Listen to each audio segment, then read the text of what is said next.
مساء الفل، اخباركم ايه؟ هنتكلم النهارده على الكواليس الاخيره والرتوش النهائيه في صفقات النادي الاهلي في الماركات الصيف القادم، والتشكيل المتوقع للنادي الاهلي في مباراه الاياب في نهائي دوري ابطال افريقيا امام الترجي التونسي يوم السبت القادم. طبعا الصفقات الاخيره والرتوش الاخيره: زين الدين بالعيد مدافع اتحاد العاصمه الجزائري هيكون موجود في النادي الاهلي الصيف القادم.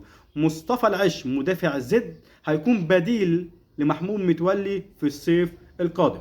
يحيى عطية الله هيكون بديل لعلي معلول. وتاني حاجة هيكون في صفقة محلية باك شمال محلي في الدوري المصري، احتمال يسري وحيد الصيف القادم. طبعا تجديد علي معلول لمدة سنتين، وهيكون من ضمن القايمة بتاع كأس العالم للأندية 2025، بس مش هيتقيد في أول القايمة، يعني في الصيف القادم مش هيتقيد في أول القايمة.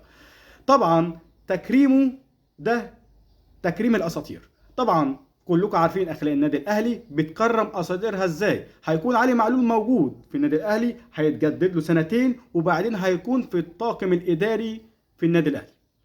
خط الوسط: مصطفى اشرف هيكون موجود في النادي الاهلي. عودة الكندوسي، احتمال كبير رحيل عمرو سولية ورحيل اليو ديانج.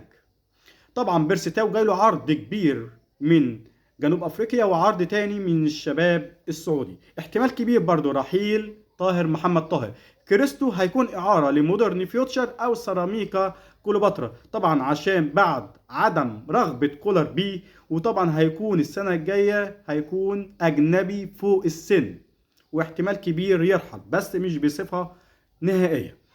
بعد تصريح وكيل اعمال عودي الدباغ، وقال الضوء الاخضر لافريقيا احتمال كبير يجي، عشان جاي له عرض من الرجاء المغربي وجاي له عرض كبير جدا من بيراميدز.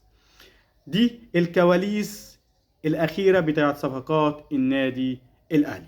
هنتكلم على التشكيل المتوقع للنادي الاهلي، هو نفس التشكيل باستثناء كريم فؤاد مكان علي معلول، يعني مصطفى شوبير، محمد عبد المنعم، رامي ربيعه، كريم فؤاد باك شمال، محمد هاني باك يمين، اكرم توفيق، مروان عطيه في المنتصف، وامام عاشور كمان. خط الهجوم: وسام ابو علي، حسين الشحات، بيرسي تاو.